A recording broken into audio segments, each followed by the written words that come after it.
কি হৈছে ৰবি শস্যৰ বতৰ ৰাজ্যৰ বিভিন্ন প্ৰান্তত বিভিন্ন ধৰণৰ খেতি বাতি কৰা হৈছে আৰু তাৰ মাজতে মই বৰ্তমান উপস্থিত আছো উত্তৰ গুৱাহাটীৰ সাতগাঁৱত আৰু সাতগাঁৱৰ এখন খেতি পথাৰত আছো আৰু ইয়াতে বিভিন্ন ধৰণৰ খেতি বাতি কৰা হৈছে তাৰ মাজতে মই দেখাবলৈ যত্ন কৰিছো এটা প্ৰকাণ্ড জাতিলাও পোনপটীয়াভাৱে দেখুৱাইছো এটা প্ৰকাণ্ড জাতিলাও যাৰ ওজন প্ৰায় 8 কেজি মান হ'ব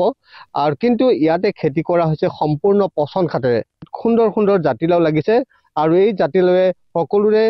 মনোযোগ আকৰ্ষণ কৰিছে আৰু যিজন খেতিয়কৰ কথা মই কৈছো বসন্ত কুমাৰ কাকতি সাতগাঁৱৰ এজন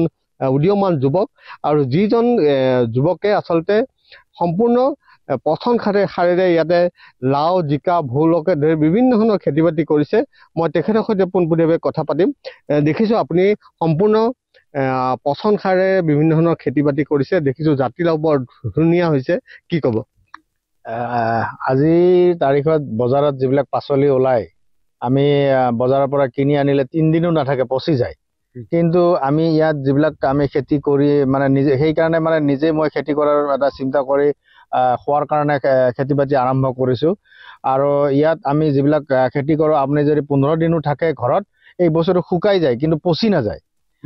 সেইকাৰণে মই বিভিন্ন ধৰণৰ মানে ধান খেতিকে আদি কৰি ৰবি শস্য গোটেইখিনি খেতি নিজে কৰি নিজে কৰোঁ এতিয়া কি আপোনাৰ পথাৰত কি বৰ্তমান ৰবি পাচলি কি আছে এতিয়া জাতিলাও ৰঙালাও মানে ফ্ৰেঞ্চ বিন জিকা ভোল